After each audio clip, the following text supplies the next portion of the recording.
Masasabi ko sa future ng onesie? Ako, I just want to celebrate the passion and creativity of all the people. Kasi yung mga people working behind, they're rarely credited dun sa ginagawa True. nila.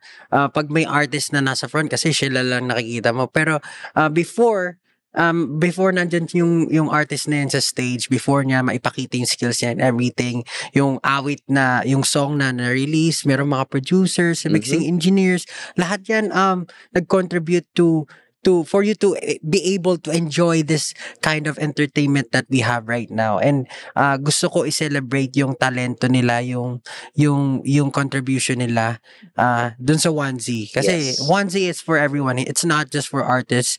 I guess it's for artists kasi mga creative people naman ay artists din as well. So gusto ko kapag nagkaroon ng let's say the biggest cake, we all have that piece of cake. Yes. Di ba? Parang yun nga, katulad sabi ko from the get-go, gusto ko lahat na pagsaluhan natin lahat ng achievement, yung trophy or kung ano man yung ma-achieve natin kasi lahat tayo nag-work in this together.